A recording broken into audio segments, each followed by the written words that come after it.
नमस्कार दोस्तों। तो हम लेकर आए हैं साइंस का ये थर्ड पार्ट, आपका सेकेंड चैप्टर माइक्रो ऑर्गेनिज्म का वीडियो। तो इसमें हम देखते हैं, ये टॉपिक आपका कंप्लीट हो गया था।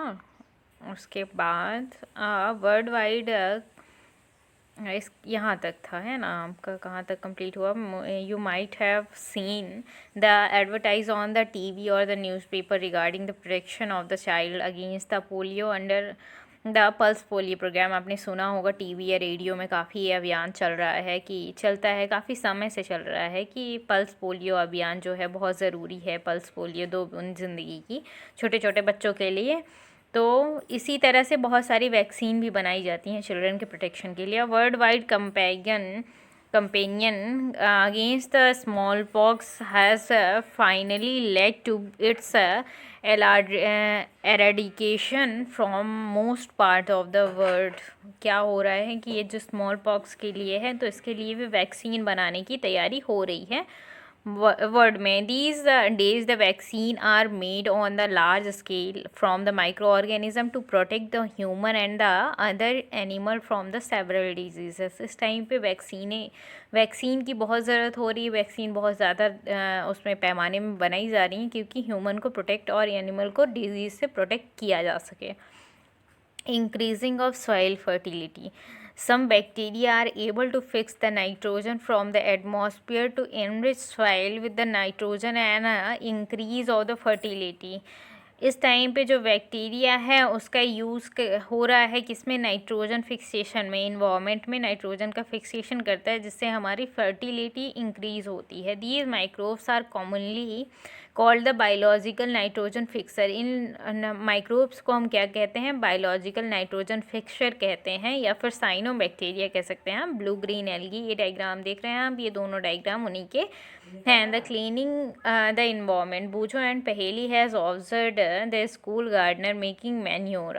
बूझो और पहेली ने देखा कि स्कूल गार्डनर जो है वो मैन्योर बना रहा है। Along with their friends they collected waste of the plants, vegetable and the fruit from the nearby house and the garden. अपने फ्रेंड के साथ, अपने दोस्तों के साथ उन बच्चों, पहेली और बूझो भी प्लांट की पत्तियाँ, वेजिटेबल के जो छिलके होते हैं, फ्रूट, और घर के आसपास जितने लोगों के यहाँ कचड़े रहते हैं उनको इकट्ठा करना शुरू कर दिया। They put them in a pit meant for waste disposal. उन्होंने उस गड्ढे में डाल दिया उसको जहाँ पे वो मतलब कि डस्टबिन बना हुआ था, उसमें डाल दिया। आफ्टर सम टाइम, कुछ दिनों के बाद, it decomposed and got converted to manure. और वो डिकम्पोज हो जाता है, सड़ जाता है और खाद बन जाता है। Boojho and Paheli wanted to know how this had happen. Boojho और पहेली ये जानना चाहते हैं कि ये कैसे हुआ। टेक 2 पॉट, 2 पॉट लीजिए आप। Fill each pot half with soil. दोनों पॉटों को आधा आधा सॉइल से भर दीजिए। Mark A B on them, उनमें ए और बी मार्क कर दीजिए। Put plant waste in a pot A, plant waste को पॉट ए में रखिए। और things like polythene bag, empty glass bottle and broken the plastic toy in the pot B. Pot B में आप और सारी चीज़ें प्लास्टिक की जो भी हैं उनको रखिए। पुट द पॉट असाइड, एक साइड में पॉट को रख दीजिए। ऑब्जर्व दैम आफ्टर 3 और 4 वीक, 3 से 4 वीक के बाद ऑब्जर्व करिए। Do you find any difference in the content of the 2 pots. क्या आप दोनों के पॉट्स के कंटेंट में कोई डिफरेंस पाएंगे? इफ़ शो, अगर ऐसा है, व्हाट इज़ द डिफरेंस, क्या डिफरेंस होगा? तो मैं बता रही हूँ आपको, जो पॉलीथीन वेस्ट है वो डिकम्पोज नहीं होगा, और जो है आपका वेस्ट मटेरियल मतलब प्लांट वगैरह हैं वो डिकम्पोज हो जाएंगे, तो वो खाद बन जाएगी, एक में खाद नहीं बनेगी। The plant waste has be converted into the manure by the action of the microbes. Microbe के एक्शन से प्लांट वेस्ट जो है वो मैन्योर में कन्वर्ट हो जाएंगे। The nutrients released in this process can be used by the plants again। और इससे जो न्यूट्रिशंस निकलेंगे वो प्लांट खुद फिर से ले सकेंगे। Did you notice that the in pot B में क्या आपने नोटिस किया है, the polythene bag, empty glass bottle and the broken toy parts did not undergo any such change. और ये सब किसी चेंज से नहीं होकर गुजरेंगे। The microbes could not act on them, और माइक्रोब्स उनमें एक्ट नहीं करेंगे। Convert them into the manure, और मैन्योर में कन्वर्ट भी नहीं करेंगे।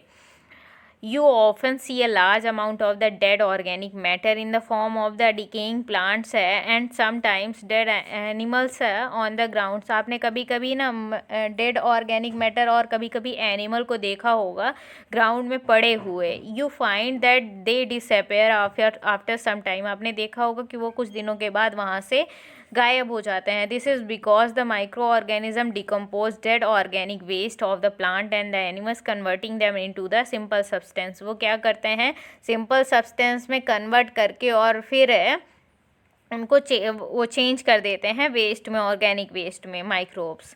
दी substance are again used by the other plants and the animals. और ये सब्सटेंस जो है प्लांट और एनिमल के थ्रू अगेन यूज़ कर लिए जाते हैं. Thus the micro organism can be used degrade the harmful and the smelly substance and thereby clean up the environment. जो जिसमें स्मेल आती है जिन सब्सटेंस को, वो मतलब कि माइक्रोब्स उसको हटा देते हैं वहाँ से और हमारे इन्वामेंट को क्लीन कर देते हैं. द हार्मफुल माइक्रो ऑर्गेनिज्म क्या होते हैं? Microorganism are harmful in many ways. बहुत तरीके से ये हार्मफुल भी हैं. कैसे हैं ये देखते हैं हम. देखिए, some of the micro organism cause disease in the human being and plant and animal. देखिए, कुछ माइक्रो ऑर्गेनिज्म ऐसे होते हैं जो डिजीज़ कॉज करते हैं. The disease causing microorganism are called pathogen. और इन तरह के डिजीज़ कॉजिंग माइक्रो ऑर्गेनिज्म जो होते हैं उनको हम क्या कहते हैं? उनको हम पैथोजन कहते हैं. Some microorganism spoil food, clothing and the leathers. कुछ माइक्रो ऑर्गेनिज्म ऐसे होते हैं जो फूड स्पॉइल कर देते हैं, हमारे क्लॉथ्स को ख़राब कर देते हैं. Let us more study about their harmful activity. अब उनके बारे में हम थोड़ा सा पढ़ते हैं. Disease causing micro organism in human में डिजीज़ कॉजिंग माइक्रो ऑर्गेनिज्म कौन से होते हैं? Pathogens inter our body though the air we beneath, the water we drink, the food we eat, इन सब के थ्रू हमारे बॉडी में पैथोजन आ जाते हैं. they can also get transmitted direct or contact with N infected person और carried bye an animal. ये क्या करते हैं? डायरेक्ट भी आ जाते हैं, कभी जिस पर्सन को ये डिजीज़ है उसके थ्रू फैल जाते हैं. Microbial disease that can spread from an infected person to healthy person through air, water and through food और physical contact is called communicable disease. जो इस तरह के इन्फेक्टेड पर्सन के थ्रू डिजीज़ फैलती है उसको हम कम्युनिकेबल डिजीज़ कहते हैं. Example of such disease are called cholera, common cold, chicken pox and tuberculosis. ये सारी इसके एग्जाम्पल्स हैं. When a person suffering from the common cold sneeze, fine droplets and the moisture carrying thousands of the virus are spread in the air. जब कोई person इससे सफ़र कर रहा होता है और उसको छींक आ जाती है या फिर किसी कारण से उसके माइक्रोब्स फैल जाते हैं एयर में, तो वो सभी के अंदर चले जाते हैं. द वायरस में enter the body of the healthy person while breathing and cause infection. और ये वायरस इंटर कर जाते हैं किसी हेल्दी पर्सन की बॉडी में जब वो सांस लेता है एयर के थ्रू और फिर इन्फेक्शन उसके अंदर फैला देते हैं. There are some insects and the animals which act as the carrier of the disease causing microorganism. Housefly is one of the such carrier. The flies sit on the garbage and animals excreta. देखिए क्या होता है कि house fly जो है, insect और animal, ये सारे कैरियर्स होते हैं इन डिजीज़ कॉजिंग माइक्रो ऑर्गेनिज्म के. हाउस फ्लाई जो है वो मोस्ट कैरियर है. वो किसी गार्बेज में बैठ गए या फिर एनिमल्स एक्सक्रेशन में और फिर वहाँ से सारे हार्मफुल सब्सटेंस या हार्मफुल माइक्रोब्स को ले जाके फैमिली और सब में फैला देता है घरों में.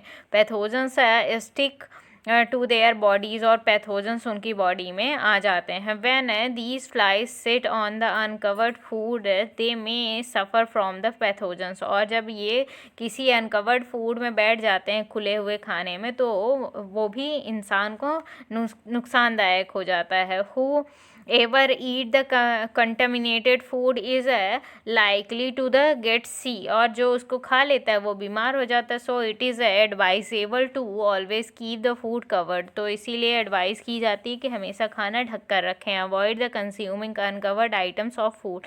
और उन खानों से परहेज करें जो खुले हुए रहते हैं. Another example of the carrier is the female anopheles mosquito. ये एक फीमेल एनोफिस मॉस्किटोज है which carrier of the parasite of the malaria, जो मलेरिया के पैरासाइट की कैरियर होती है। प्लाज्मोडियम, इसको प्लाज्मोडियम भी कहते हैं। Female aedes mosquito acts as the carrier of dengue virus, और ये फीमेल जो मॉस्किटो है, इस टाइम पे भी डेंगू वायरस बहुत ज़्यादा फैल रहा है, तो ये कैरियर यही है, ठीक है ना, बड़े से मच्छर। How can control the spread of malaria, और डेंगू को स्प्रेड होने से हम कैसे बचा सकते हैं। All mosquitoes breed in water, और सभी मॉस्किटो जो हैं वो वाटर में ही फैलते हैं। Hence one should not get let collect anywhere in the cooler, tyre, footwear, flower pot etcetera, हमें कहीं भी पानी कलेक्ट करके नहीं रखना चाहिए। By keeping the surrounding clean and dry we can prevent the mosquitoes from the breeding, हम अपनी इन्वायरमेंट को क्लीन करके मॉस्किटो को फैलने से बचा सकते हैं। Try to make a list of the measure which have to avoid the spread of the malaria, और हमको एक लिस्ट बनानी चाहिए सबकी, जिससे हम मलेरिया के स्प्रेड से बचा सकें खुद को और दूसरों को भी इसकी सलाह दे सकें। देखिए, some common human diseases cause by the micro organism, कुछ यहाँ पे डिजीजेज हैं जो माइक्रो ऑर्गेनिज्म के द्वारा फैलती हैं। तो चलिए हम इनके बारे में बात करते हैं। ये डिजीज़ेस कौन कौन सी है, जैसे मलेरिया लास्ट में देखिए, ये प्रोटोजोआ के कारण फैलता है। मॉस्किटो है जो कैरियर इसका, और इसके लिए हम कोई नेट लगा सकते हैं, मच्छरदानी लगा सकते हैं जिसके कारण ये ना फैले।